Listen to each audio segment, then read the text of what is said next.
Y el tema que quiero compartir con ustedes, hermanos, es cuidando nuestra identidad. Hermanos, porque de alguna manera, si nosotros nos hiciéramos una pregunta, ¿podría el creyente perder su identidad? Y la respuesta podríamos decir que sí. No estoy hablando de la salvación, no estoy diciendo que la salvación se pierde, sino que nuestra identidad, con lo que nosotros nos identificamos, ¿a quién nos parecemos? ¿Nos parecemos a José? ¿Me parezco a José González más que a Cristo? ¿O usted se parece más a usted que a Cristo? ¿Con quién nos identificamos más? ¿Con nuestros propios principios o con los principios de aquel que nos llamó de las tinieblas a su luz admirable? Entonces la pregunta es, y la respuesta a esto podría decir que sí, en alguna oportunidad podemos alejarnos tanto de la verdad de Dios que podríamos perder la identidad de aquel que nos llamó. Por lo tanto, hermanos, de alguna manera podríamos ver que hoy sí estamos viviendo tiempos peligrosos.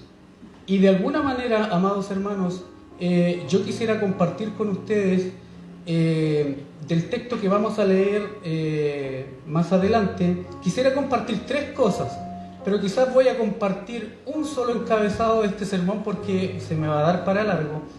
Pero quisiera compartir que, por ejemplo, el pueblo de Israel, porque vamos a hablar acerca de la nación hebrea, de la nación judía, en un tiempo que fue difícil para ellos. Pero eso lo vamos a ver más adelante. Pero ellos perdieron su identidad. En lo que vamos a leer aquí, vamos a ver de que ellos perdieron su identidad. Y una de las causas por las cuales ellos perdieron su identidad fue porque ellos abandonaron los mandamientos de Dios. Y también, hermanos, sin lugar a dudas, vamos a ver que ellos también perdieron su identidad por ser, de alguna manera, por dejarse seducir por la mundanalidad. Y en tercer lugar, también perdieron su identidad por ser irresponsable con los deberes y obligaciones y también sus prioridades. Y hermanos amados, quiero adentrar de lleno ya a que abran sus Biblias en el libro de Esdras. No sé si alguien ha escuchado, ha oído del sacerdote Esdras. La Biblia dice de que Esdras era un hombre escriba, era un hombre muy versado en la ley, era un hombre muy docto en la ley de Moisés. Por lo tanto, Esdras no era cualquier personaje, inclusive él era un sacerdote y que venía de la línea de Aarón. Cuando vemos su genealogía, entonces vemos de que Esdras era un hombre de cierto, o sea, era un hombre de verdad, era un hombre verdaderamente santo, que era celoso de la ley de Dios y que amaba los mandamientos de Dios. Bueno, el capítulo 9, verso 1, le vamos a dar lectura al verso 1 al verso 4 y vamos a leer de manera aislada el verso 10 también. Y dice la palabra del Señor de esta manera. Les invito a ponerse de pie, hermanos, para oír no la voz del hermano José, sino que a oír la voz de Dios. Porque la palabra de Dios, la Biblia es la palabra infalible, inerrante y toda suficiente de Dios. Por lo tanto, vamos a oír su voz esta mañana. Y dice así, en este acontecimiento de la nación judía. Dice Esdras: acabadas estas cosas, los príncipes vinieron a mí diciendo: el pueblo de Israel y los sacerdotes y levitas no se han separado de los pueblos de las tierras, de los cananeos, heteos, fereceos, jebuseos, amonitas, moabitas, egipcios y amorreos, y hacen conforme a sus abominaciones, porque han tomado de las hijas de ellos para sí y para sus hijos, y el linaje santo ha sido mezclado con los pueblos de las tierras, y la mano de los príncipes y de los gobernadores ha sido la primera en cometer este pecado. Cuando oí esto, dice Esdras, rasgué mi vestido y mi manto y arranqué pelo de mi cabeza y de mi barba, y me senté angustiado en extremo. Y se juntaron todos los que temían las palabras del Dios de Israel a causa de la prevaricación de los del cautiverio, mas yo estuve muy angustiado hasta la hora del sacrificio de la tarde. El versículo 10 dice así: pero ahora, ¿qué diremos, oh Dios nuestro, después de esto? Porque nosotros hemos dejado tus mandamientos. Padre, en el nombre de Jesús, te pido que en esta mañana nos ayudes por medio de tu Espíritu Santo a que nuestras mentes, nuestros corazones estén dispuestos a oír tu voz, a obedecer tu palabra y a atesorarla. Ayúdanos, Señor, como tú dices en esa parábola del sembrador, cuando tú dices, Señor, que la buena tierra es aquella que se siembra y da fruto al 60 y al 100 por uno. Permite que nuestros corazones sean como esa tierra esta mañana, para que tu palabra dé los frutos que tú quieres que demos nosotros. Gracias, Señor, y ayúdame, Señor, para hablar de tu palabra, Señor, en el nombre de Cristo. Amén. Bien, amados hermanos, pueden ponerse cómodos.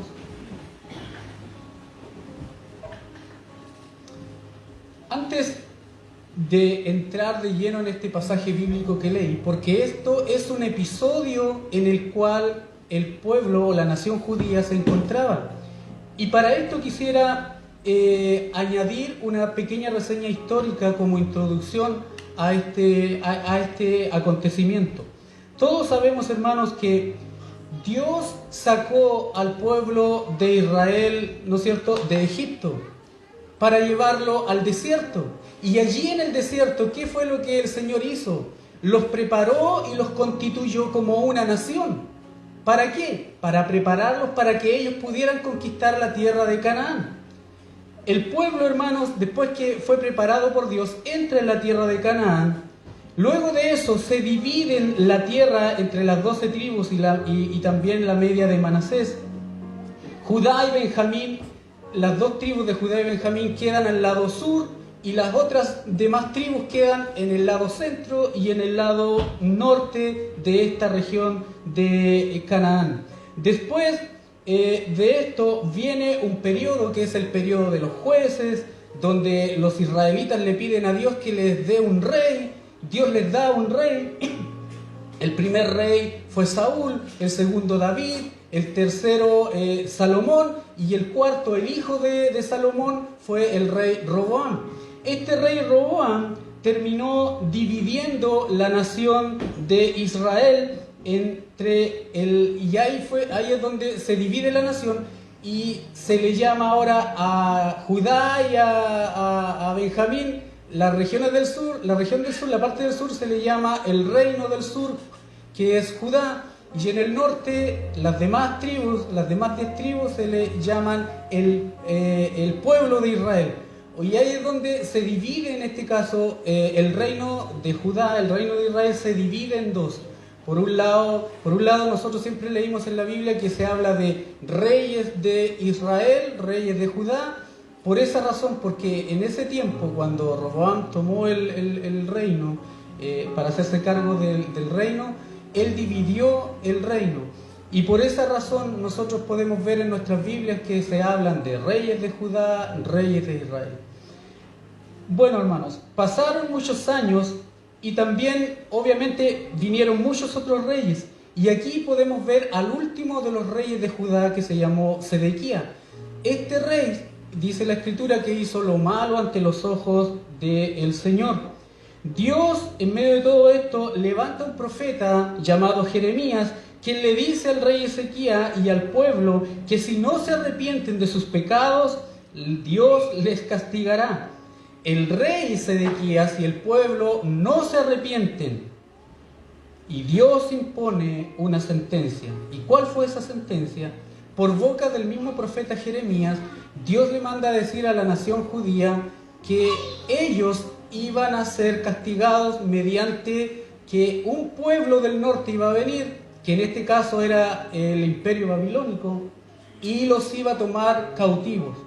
Y de hecho, no tan solo eso, sino que también ellos iban a ser dispersados también, y aparte de eso Jerusalén iba a ser destruida, el templo tan estruendoso que construyó Salomón iba a ser destruido también, los muros de la ciudad también iban a ser destruidos, y los que quedaren vivos iban a ser llevados a Babilonia en cautiverio por 70 años.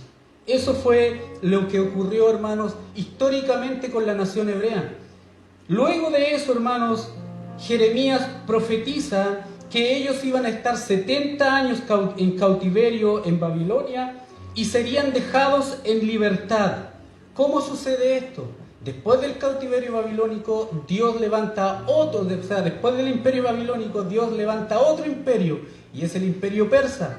Y Dios levanta a un rey del imperio persa que se llamó el rey Ciro, y por medio de él, Dios deja en libertad a su pueblo Israel, en este caso a Judá. ¿Y cómo sucedió todo eso, hermanos?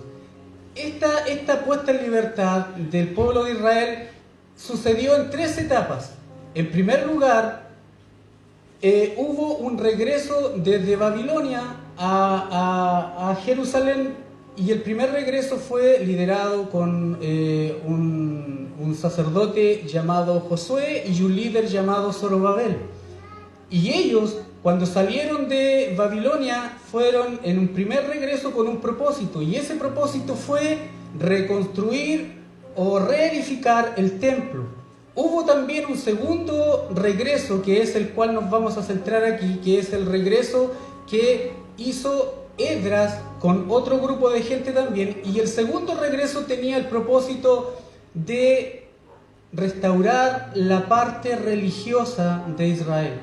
Y hubo también un tercer regreso que fue liderado por Nehemías, y que su propósito fue reconstruir los muros o las murallas de la ciudad de Jerusalén. Pero en el regreso que nos vamos a concentrar aquí es en el segundo regreso, cuando regresa Esdras a la ciudad de Jerusalén. Bueno, habiendo hecho, hermanos, esta pequeña reseña histórica, quiero compartir algunas cosas que estaban ocurriendo cuando Esdras llega a Jerusalén. Y lo más terrible, hermanos, que había ocurrido en medio de ese ambiente donde el pueblo de Israel estaba, era que ellos habían perdido su identidad. Ellos se habían mezclado, como leímos anteriormente en el texto, a tal punto que se habían mezclado con los pueblos extranjeros, adoptando sus costumbres, adoptando su religión y apartándose completamente de Dios. Cuando Esdras llega, hermanos, encontró esta situación.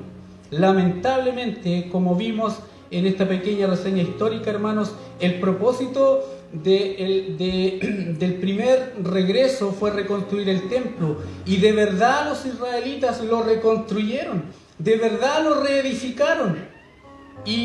Pero, ¿qué ocurrió? Que mientras ellos ya habían terminado su labor de haber construido el templo y todo eso, ellos empezaron a desanimar, se empezaron a relajar.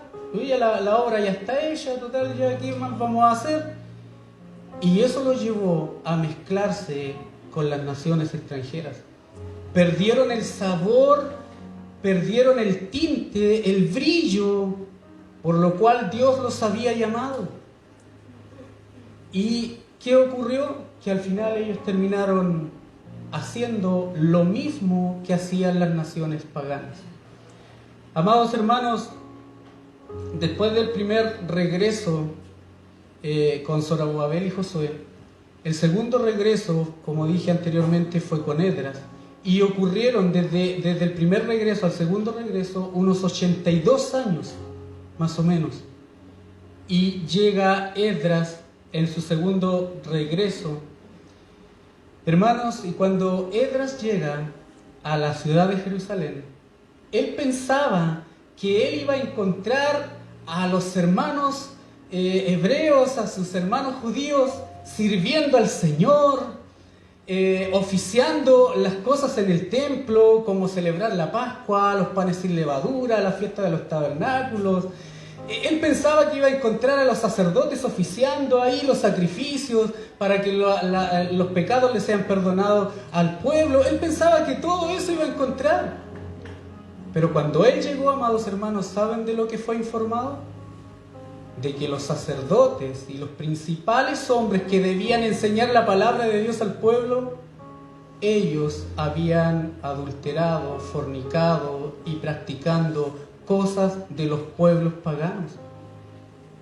Y como leímos, hermanos, y es triste, ¿saben lo que la reacción de Esdras al oír todo eso? Leímos el texto que dice de que Esdras se indignó a tal punto que él rasgó sus vestidos y su manto y se arrancó pelo de su cabeza por la indignación.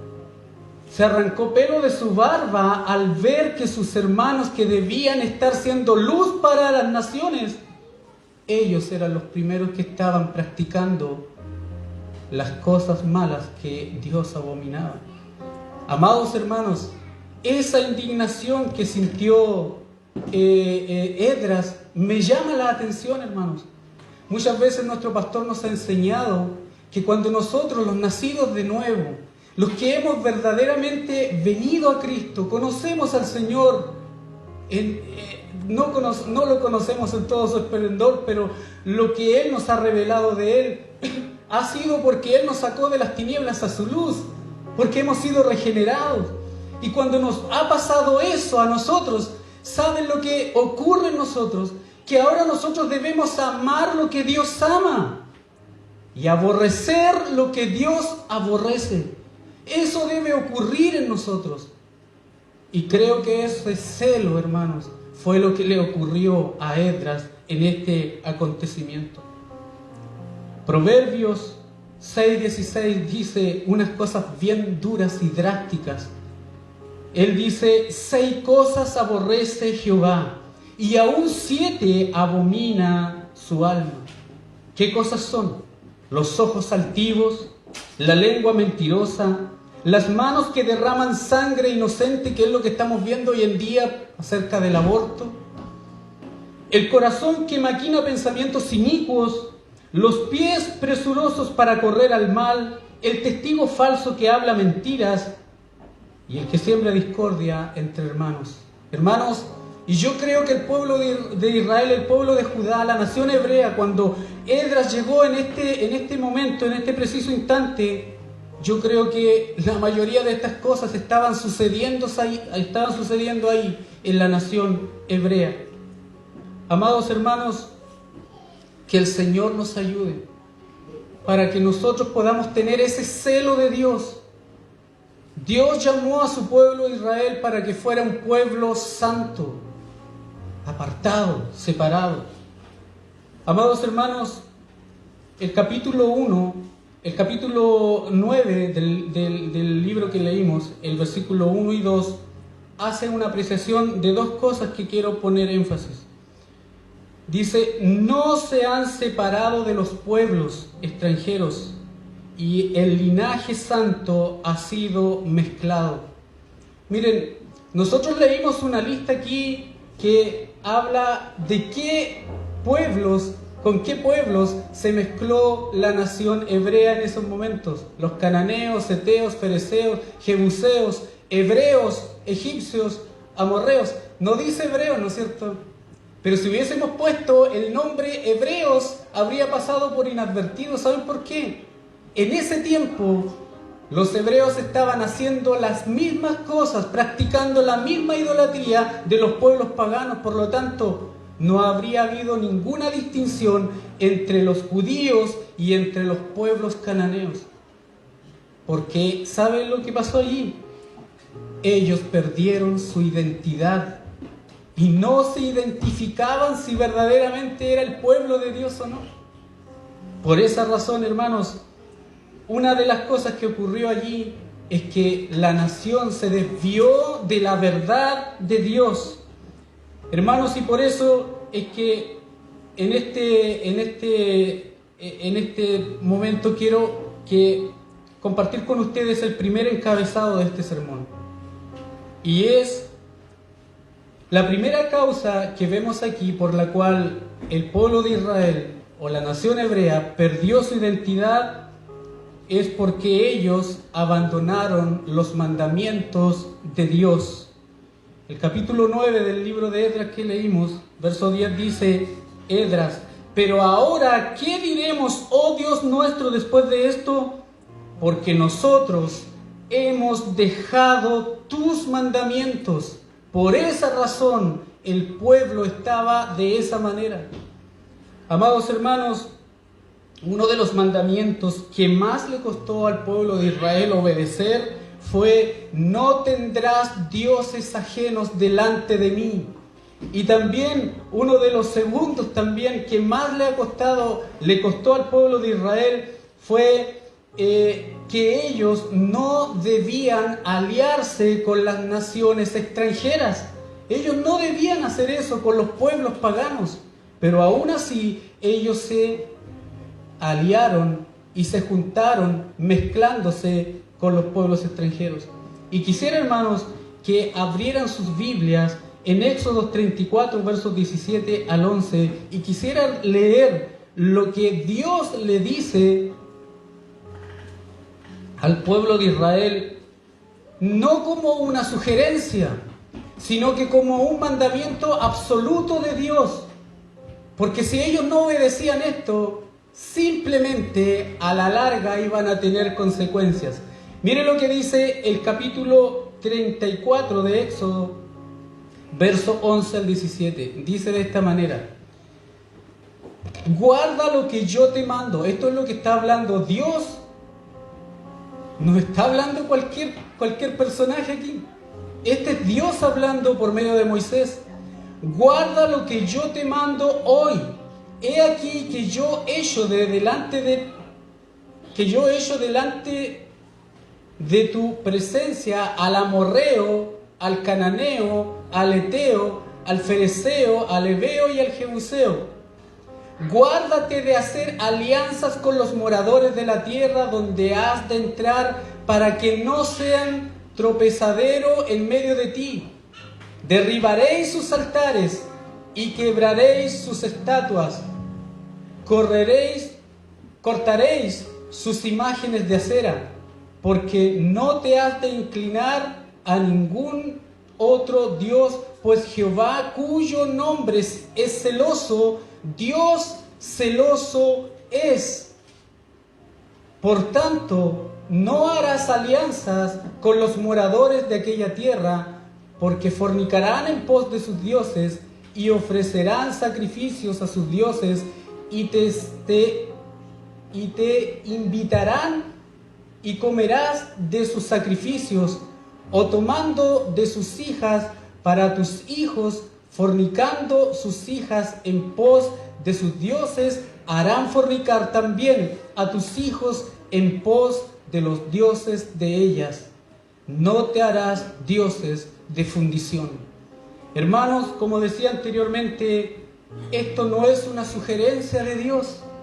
Dios sabía, porque Dios sabe nuestro futuro. Él conoce y entiende perfectamente lo que a nosotros nos va a ocurrir años más tarde. Y Él nos advierte ahora, porque Él sabe lo que va a pasar más adelante si nosotros no obedecemos sus mandamientos. Dios sabía lo que le iba a ocurrir en este instante, a donde estamos ahora, en esta época de Esdras, lo que le iba a ocurrir al pueblo de Israel si ellos no obedecían el mandamiento de Éxodo 34, 11 al 17. Amados hermanos, por eso una vez más digo, cuando Dios habla, Dios no habla con sugerencias. Dios no nos dice, mire, si tú quieres obedecer esto, obedécelo. Pero si tú no quieres, no importa. Dios, hermanos, no es así. Dios nos dice, o esto es blanco o es negro, pero no es plomo. Dios es absoluto. Y Él es claro cuando Él dice su verdad, y su verdad es su verdad. No hay otra cosa más que agregar a eso. Hermanos, si nosotros pudiéramos nuevamente volver al capítulo que leímos, ¿cuáles eran esos pueblos? cananeos, heteos, fereceos, jebuseos, amonitas, moabitas, egipcios y amorreos. Esos eran los pueblos. Y Dios esto lo dijo hace muchos años atrás por labios de Moisés. Y vemos en esta época, ya avanzada la historia hebrea, que todavía estos pueblos están aquí. Recordemos, hermanos, la orden que Dios le dio a Josué. ¿Ustedes recuerdan qué fue lo que Dios le dijo a Josué? Cuando conquistes la tierra de Canaán, ¿qué era lo que tenían que hacer? Erradicar a las naciones paganas y no dejar nada, absolutamente nada. ¿Pero qué hicieron ellos? Ellos se tomaron la tierra, se la dividieron por tribus. Como decíamos anteriormente, en la parte sur quedó Judá y Benjamín, y en la parte norte quedaron, y en la parte sur y norte quedaron las otras tribus. De hecho, amados hermanos, en la parte norte, por ejemplo, quedó la tribu de Dan, Aser, Neftalí, Salubón, Isaacar. Y esas tribus, hermanos, ¿saben lo que hicieron?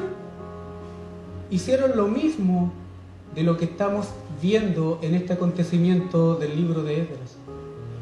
Ellos se relajaron, no siguieron obedeciendo los mandamientos de Dios, en el sentido de que el texto que leímos de Éxodo 34:11, que era destruir las naciones paganas y destruir sus altares, destruir su religión, no lo hicieron. ¿Saben lo que hicieron?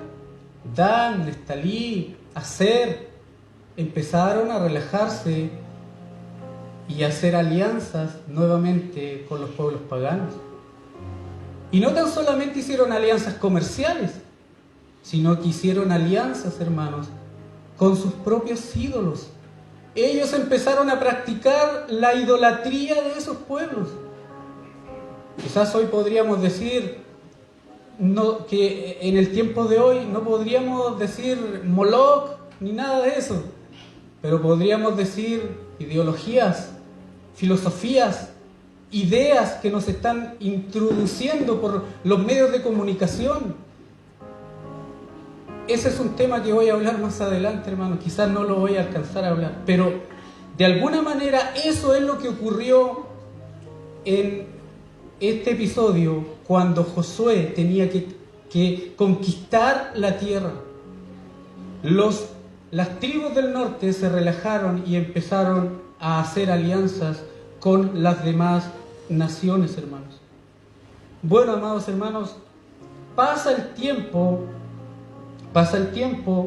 y aparte, bueno, como decía, de que hicieron negocios, todo eso, ellos se olvidaron, hermanos, completamente de la ley del Señor, se olvidaron de Éxodo 34:11 al 17.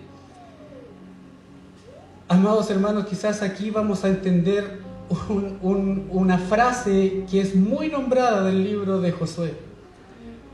Cuando todo esto estaba ocurriendo, Josué ya estaba hasta aquí, diciéndole, ya pues hagamos la voluntad de Dios, ya pues destruyan a los enemigos, ustedes saben que tienen que terminar con la conquista. Y Josué ya estaba hasta aquí, hermanos. Él ya viejo, ya había perdido su vitalidad de joven. El capítulo 24, verso 15 de Josué dice estas palabras. Al final les dice al pueblo, ya miren, ¿saben qué? Si mal os parece servir a Jehová, escogeos hoy a quien sirváis. Si a los dioses a quienes sirvieron vuestros padres cuando estuvieron al otro lado del río, o a los dioses de los amorreos en cuya tierra habitáis. Miren estas palabras, hermanos, que me gustaría que nosotros nos apropiáramos de esto. Ojalá una nación entera se apropiara de estas palabras. Ojalá esta ciudad de Lota nos apropiáramos de estas palabras. Ojalá usted en su familia se apropie de estas palabras. O nosotros como individuos. ¿Saben por qué? Porque estas palabras marcan una decisión, marcan una posición de nuestra identidad. aunque todos los demás quieran servir a otros dioses, hermanos, en medio de esta sociedad, nosotros tengamos que decir: yo y mi casa serviremos a Jehová. Eso debe ser algo fuerte, firme, de convicciones claras, de que de verdad somos hijos de Dios, llamados a ser luz y sal de este mundo. Amados hermanos, sin duda, la desobediencia al Señor trae consecuencias. Y yo voy a traer quizás a la memoria algunas cosas de lo que muchos de los hermanos, porque yo sé que hay muchos hermanos que han estudiado en el Instituto Bíblico, gracias al Señor por este Instituto Bíblico que está en nuestra corporación y está enseñando la palabra del Señor. Gracias, hermano Freddy, por preocuparse también de ser un profesor. No sé si todavía lo está haciendo ya. A Janito también, que había escuchado que también estaba dando clases. Y a todos los hermanos que dan clases, a mi pastor Rodrigo, que fue mi profesor en aquellos tiempos. Hermanos, gracias por este instituto. Cuando nosotros estudiamos en el instituto, ¿saben lo que nos enseñaron, hermanos? Historia hebrea. La historia hebrea es desde Josué hasta Esther, 12 libros, hermosos libros para aprender. ¿Y saben lo que había de tema desde Josué hasta Esther? Había un tema que se desarrollaba. Si alguien me puede ayudar, si se acuerda, a ver. Que dice: la obediencia a Jehová, ¿qué trae? Bendición, ¿no es cierto? Trae bendición. Y la desobediencia a Jehová, ¿qué es lo que trae? Consecuencias funestas. Eso era lo que vimos, ¿no es cierto? ¿Se acuerdan? Y de verdad, hermanos, que esto es lo que ocurre cuando el pueblo de Dios, y lo vemos en las Escrituras una y otra vez, el pueblo se acercaba a Dios, Dios lo bendecía en el periodo de los jueces. Moría el juez, el pueblo se apartaba de Dios y tenía consecuencias con los enemigos.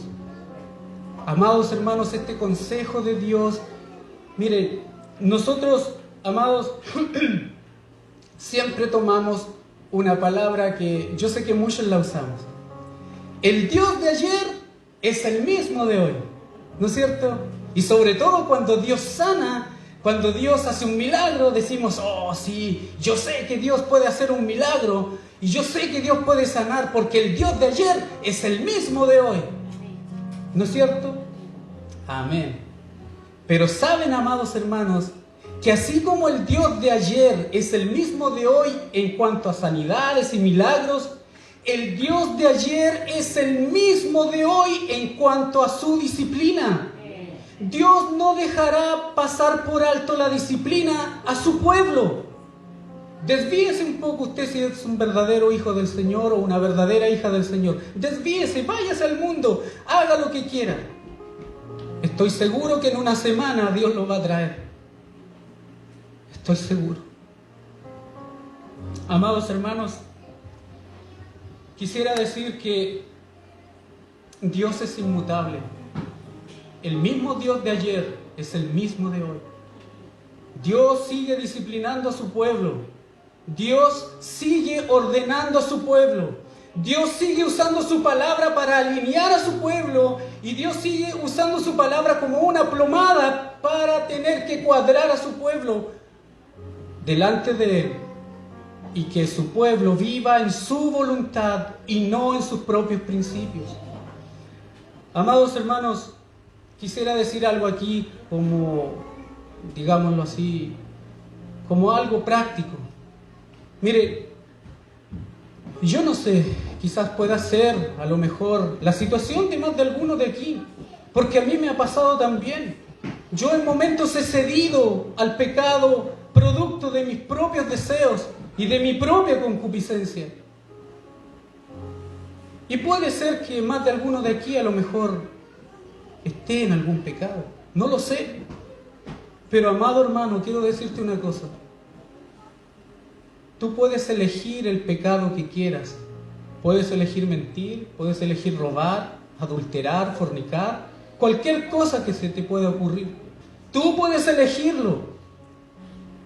Pero pon atención en esto, hermanos. Tú no puedes elegir las consecuencias que vendrán por ese pecado. Hermanos, debemos abrir nuestros ojos. Debemos pedirle al Señor que por medio de su Espíritu Santo abra nuestro entendimiento para entender que al Dios que servimos es un Dios santo. Santo, santo.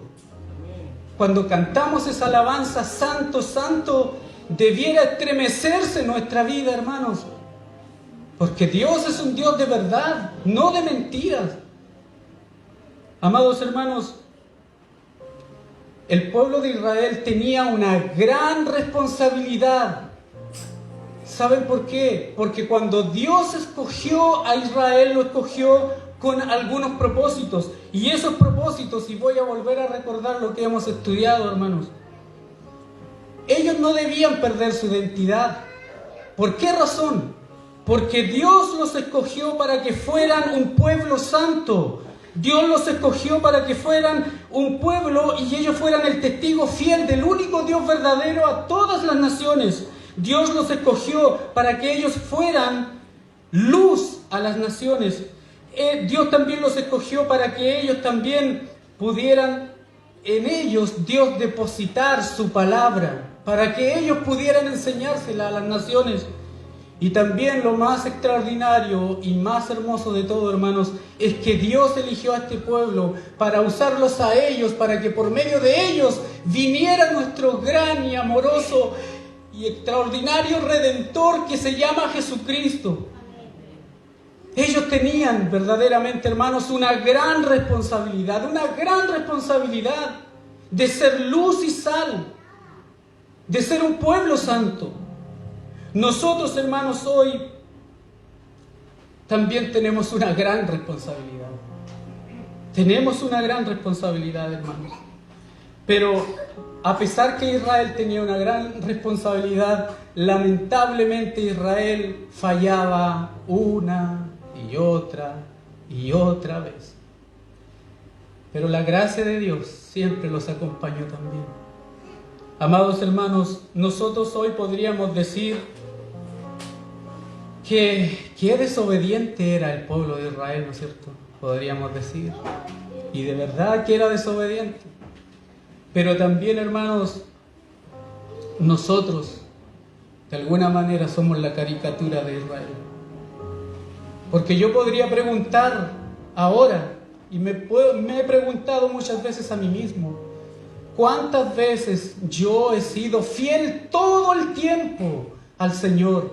¿O cuántas veces usted ha sido fiel todo el tiempo?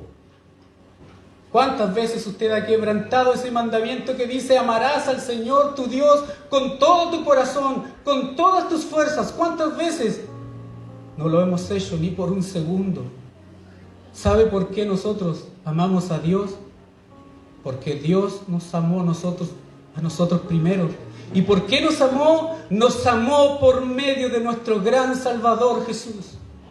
Por eso nosotros somos aceptables a Dios el Padre, solamente por Cristo. Amados hermanos, creo que como el pueblo de Israel, nosotros tenemos una gran responsabilidad. Nosotros hoy, hermanos, debiéramos vestirnos de gozo, debiéramos vestirnos de alegría. ¿Saben por qué? Porque nosotros hoy somos el pueblo, somos el Israel espiritual de Dios. Somos la iglesia comprada a precio de sangre. Amados hermanos, gócese en eso. Pero junto con eso también tenemos una gran responsabilidad. Amados hermanos, Primera de Pedro, capítulo 2, verso 9 dice: mas vosotros sois linaje escogido, real sacerdocio, nación santa, pueblo adquirido por Dios, para que anunciéis las virtudes de aquel que os llamó de las tinieblas a su luz admirable. Nosotros, hermanos, tenemos esa responsabilidad en esta sociedad en la que vivimos hoy. Y nosotros, hermanos, debemos ser un pueblo santo. Debemos ser un pueblo que sea sal de esta tierra. Debemos ser un pueblo que seamos luz para este mundo, en medio de estas tinieblas que se están levantando hoy en día. Hermanos, esto significa que Dios nos ha dado una identidad y debemos estar atentos, hermanos, a los consejos de la palabra del Señor para no cometer los errores que cometió el pueblo de Israel. Como dice 1 Corintios 10:11, estas cosas les acontecieron como ejemplos y están escritas para amonestarnos a nosotros, no mañana, sino hoy, dice Pablo. Las cosas que hizo mal Israel, Pablo las apunta para que nosotros las tomemos como ejemplo, porque de alguna manera, hermanos, eso nos puede afectar. Hermanos amados, que Dios nos ayude. Y de alguna manera, hermanos, quiero concluir con esto. No voy a alcanzar a dar la otra parte de este sermón, porque ya ha avanzado la hora. Pero si se me da la oportunidad en otra vuelta, voy a hablar acerca de ese otro encabezado, que es que el pueblo perdió su identidad por dejarse seducir por la mundanalidad. Y quiero terminar con estas palabras de Esdras, hermanos, que dice así, y las voy a parafrasear en cierto modo. Dice Esdras en el capítulo 9, verso 10, porque nosotros hemos dejado tus mandamientos, por eso el pueblo perdió su identidad. Hermanos, pero nosotros hoy, la iglesia, podríamos decir estas palabras: Señor, en tu gracia nosotros no dejaremos de obedecer tus mandamientos para no perder nuestra identidad. Que el Señor de gracia, hermanos, nos ayude, que Él nos guíe. Quiero invitarle a ponerse de pies, hermano, y vamos a dar por terminado este sermón. Vamos a orar al Señor. Padre, en el nombre de Jesús, agradecemos este tiempo que nos has concedido, no para oír la voz de un hermano, sino para oír tu voz, Señor. Lo que tú quieres para nosotros, lo que tú anhelas para nosotros. Señor, ayúdanos a ser obedientes a tu palabra. Pon en nosotros cada día más el deseo de querer ser como tú quieres que seamos. Como muchas veces nos ha enseñado nuestro pastor, y tu palabra, Señor, lo dice, que el propósito tuyo es que nosotros seamos parecidos a Cristo. Nuestro pastor nos está enseñando nos ha enseñado acerca de la vid verdadera. Y usted por su palabra nos ha enseñado, Señor, que los pámpanos que están apegados dan frutos. Y esos frutos son Cristo. Señor, ayúdanos a ser más como tú. Ayúdanos, Señor. Y que a través de esto, Señor, también vivamos para tu gloria. Seamos luz para esta nación. Seamos luz para esta sociedad. Y sal, Señor, también. Gracias, Señor. Y te pido, Señor, que nos ayudes a cada uno para poder ser lo que tú quieres que nosotros seamos. Hombres, Señor, y mujeres que de verdad vivamos una vida santa como tú quieres. Gracias, Jesús. Amén.